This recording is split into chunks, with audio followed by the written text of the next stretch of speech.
এসএসসি-আইসিটির Barishal board 19-এর প্রথমবারের মতো digital ডিভাইসের একটা অঙ্ক নিয়ে হাজির হয়েছি। ওকে, একটা উদ্দীপকে একটা চিত্র দেওয়া আছে, পি কিউ আর লাইন আছে। ওকে, এখান থেকে গ নম্বর প্রশ্নটা হচ্ছে এফ এর মান শতক সারণীতে দেখাও, আর ঘ নম্বর প্রশ্নটা হচ্ছে এফ কে, অর্থাৎ এফ মানে হচ্ছে ফাইনাল যে রেজাল্ট অ্যাকচুয়ালি। ওকে, এফ কে এ চিহ্নিত গেট দ্বারা বাস্তবায়ন সম্ভব কিনা এটা বিশ্লেষণ করতে বলেছে।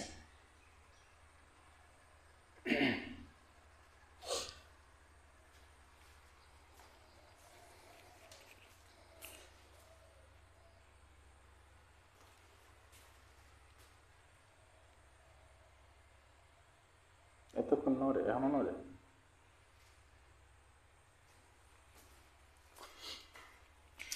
অর্থাৎ গ নম্বরের অ্যান্সার করতে গিয়ে প্রথমত আমরা পি, এখানে পি থেকে একটা লাইন এসেছে, এটা হচ্ছে পি বার, আর এখান থেকে আরেকটা লাইন এসেছে আর এর, তাহলে এখানে হচ্ছে পি বারের সাথে আর এর যোগফল হয়েছে। ওকে, এবং সেটা এখান থেকে কিউ বারের একটা লাইন এসেছে, কিউ বার হচ্ছে। ওকে, তাহলে কিউ বারের সাথে এইটার এখানে গুণ হচ্ছে, অর্থাৎ ব্যাপারটা এরকম হবে Q bar into P bar plus R. Okay, তার সাথে আবার এখান থেকে আর একটা লাইন এসেছে, সেটা হচ্ছে পির লাইন, অর্থাৎ ব্যাপারটা হচ্ছে পির সাথে এই অংশটার যোগ হয়েছে Q bar P bar plus R. এবং এই যে নটটা দেখা যাচ্ছে, অর্থাৎ এটা একটা নর গেট, এই কারণে পুরোটার উপরে একটা বার পড়েছে।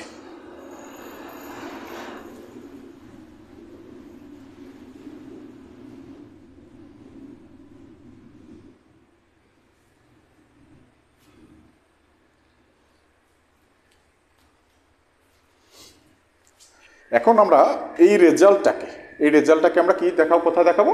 শতক সারণীতে দেখাবো। এফ এর মানকে কোথায় দেখাইতে বলছে? শতক সারণীতে। এখন আমাদের যেহেতু উপাদান সংখ্যা হচ্ছে পি কিউ আর, এই তিনটা, তাহলে ঘরের সংখ্যা নিচে হচ্ছে কয়টা? 9টা। এবং আমরা কি করব? এক্সট্রা আরেকটা ঘর দেবো, অর্থাৎ 8টার সাথে একটা 9টা হবে। তাহলে ঘর দিয়ে নিচ্ছি 1,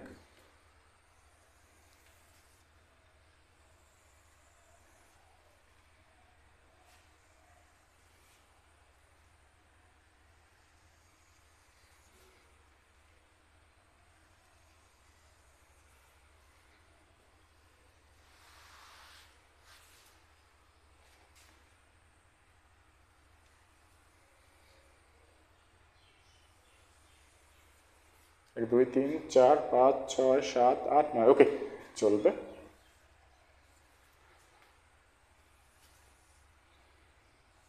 প্রথমে আমরা 3টা ঘর করে নিচ্ছি পাশে, একটা হবে পি, একটা হবে কিউ, একটা হবে আর। তো এখন আমরা নিয়ম অনুসারে অর্ধেক পরিমাণ 0 এবং অর্ধেক পরিমাণ 1 দিয়ে নিচ্ছি। ওকে, এরপরে তার অর্ধেক 2টা 0 2টা 1, 2টা 0 2টা 1 দিয়ে নিলাম। এরপরে আর এর ঘরে একটা 0 একটা 1, একটা 0 একটা 1, একটা 0 একটা 1, একটা 0 একটা 1, এরকম দিয়ে নিলাম। ওকে, এখন আবার কাজগুলো দেখি আমরা। কিউর উপরে বার আছে এবং পির উপরে বার আছে, পির উপরে বার দিয়ে নিচ্ছি, অর্থাৎ পির ঘরের মানে বিপরীত হবে। 0 পরিবর্তে 1, এই 0 পরিবর্তে 1, 0 পরিবর্তে 1, 0 পরিবর্তে 1, এবং প্রত্যেকটা 1-এর পরিবর্তে 0 হচ্ছে। আর একটা ঘর হচ্ছে কিউর উপরে বার, কিউ বার, অর্থাৎ কিউ এর ঘরের মানের বিপরীত হবে। কিউর ঘর হচ্ছে এটা 1 1 double zero double one double zero. Okay, এখন পি বারের সাথে আর এর যোগফল, অর্থাৎ ঘরটা হচ্ছে পি বার প্লাস আর। তাহলে পি বারের সাথে আর এর ঘরের যোগফল হইলে আমরা জিরোকে আর ওয়ানকে যদি যোগ করি তাহলে মান পাচ্ছি ওয়ান। ওয়ান ওয়ান যোগ করে one, zero one one, one one one, zero zero zero, one zero one, zero zero zero, one আর জিরো ওয়ান। ওকে, এখন এর সাথে আবার কিউ বারকে গুণ করতে হবে, অর্থাৎ ঘরটা হচ্ছে Q bar into P bar plus R. অর্থাৎ আমরা এই ঘরের সাথে এই ঘরটাকে গুণ করে দিচ্ছি, one one one one, zero one গুণ করে জিরো, জিরো ওয়ান গুণ করে জিরো, ওয়ান জিরো গুণ করে জিরো, ওয়ান ওয়ান গুণ করে ওয়ান, জিরো জিরো গুণ করে জিরো, আর জিরো ওয়ান গুণ করে জিরো। ওকে, এখন এই অংশের সাথে পিকে আমরা যোগ করে দেবো, অর্থাৎ এই রেজাল্টের সাথে পিকে যোগ করে দিচ্ছি। পি প্লাস এই অংশটা, এটা হচ্ছে Q bar into P bar plus R.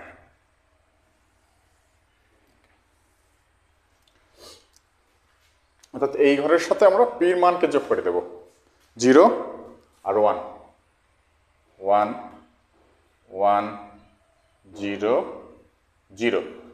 ওকে, জিরো আর এই পাশে ওয়ান, ওয়ান ওয়ান ওয়ান ওয়ান।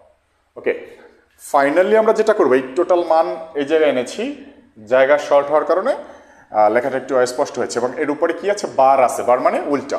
ওকে, তাহলে আমরা এই ফাইনাল মানটা আনতেছি, অর্থাৎ এই ঘরের মানের বিপরীত হবে, জিরোর পরিবর্তে ওয়ানের পরিবর্তে zero, zero one one zero zero zero zero. Okay, এটা হচ্ছে এফের মানের সত্যক সারণী। ওকে, ঘ নম্বরে এফকে আমরা এ চিহ্নিত গেট দ্বারা বাস্তবায়ন করবো, অর্থাৎ এ চিহ্নিত গেট বলতে আমরা কোন গেটকে বোঝাচ্ছি, নট গেটকে। তাহলে এফের মান ছিল P plus Q bar into P bar plus R. Okay, এখন আমরা চাচ্ছি হচ্ছে এটার মধ্যে কোনো গুণের সম্পর্ক রাখবো না, কারণ যেহেতু আমরা কোন গেট দিয়ে বাস্তবায়ন করতেছি, নর গেট দিয়ে, নর গেটের ক্ষেত্রে গুণের কোনো অস্তিত্ব থাকবে না। তাই আমরা চাচ্ছি এই পিটাকে আর এই প্লাসটাকে রেখে দিতে, এই অংশের উপরে দুইটা বার টেনে নিতে, Q bar to P bar plus R, এর উপরে দুইটা বার টেনে নিচ্ছি। ওকে, এবং এর উপরে একটা হোল বার টেনে নিচ্ছি। এখন আমরা পি লিখলাম, প্লাস দিলাম, এই জায়গায় আমরা কি করব, ভাঙবো, কি অনুসারে, ওকে, ডিমর্গানের সূত্র অনুসারে। এই কিউ, এই দিলাম একটা বার, আর এখানে যেহেতু গুণের সম্পর্ক আছে এটাকে আমরা করে দিলাম প্লাস।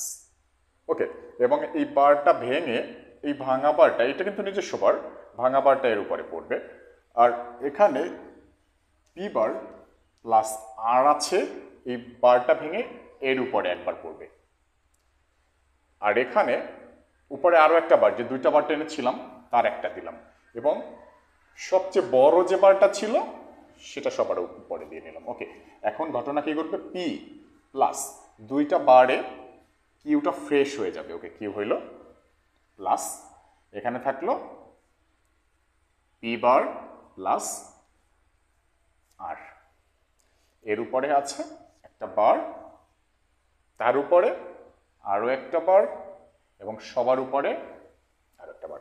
এখন এটাকে আমরা বাস্তবায়ন করব হচ্ছে নর গেট দিয়ে। ওকে, তাহলে আমরা পি কিউ আর এর 3টা লাইন নিয়ে নিলাম। এখন সর্বাগ্রে আমার পির উপরে বার আছে, পির উপরে বার টানার জন্য পির 2টা লাইন আমাদের নর গেটে প্রবেশ করবে। তাহলে এখানে পি বার হইল, এবং এর সাথে কি আর এর যোগফল আছে এবং উপরে একটা বার আছে, তাহলে আর থেকে একটা লাইন নিলাম, এই দুইটার যোগফল এবং বার আনার জন্য আবার আর একটা নর গেট এনে নিলাম। কি হবে? পি বার প্লাস আর এর উপরে হোল বার। তো এইটার সাথে আবার কিউ এর যোগসূত্র আছে, তাহলে কিউ থেকে একটা লাইন নিয়ে নিলাম, নর গেটে কে এখান থেকে লাইন এনে এটাই দিলাম এবং এটা দিলাম, তাহলে রেজাল্ট হবে হচ্ছে এইটুকু। কোনটা? ও লেখার জায়গায় তো নাই। আর রেজাল্ট হচ্ছে Q plus P bar plus R এইটুকু হোল বার, এটার উপরে হোল বার। এখন ফাইনাল যে অংশটা, এটা হচ্ছে এই অংশ এনে নিয়েছি আমরা, তার সাথে পি কে যোগ করতে হবে এবং বার টানতে হবে, অর্থাৎ পির আর একটা লাইন নিয়ে নিলাম এখান থেকে। আর এই যে এটা লাইন, এই দুইটা অংশের লাইন আমরা আর একটা নর গেটে প্রবেশ করলাম, তাহলে ফাইনালাইজ যে রেজাল্টটা সেটা পেয়ে যাব।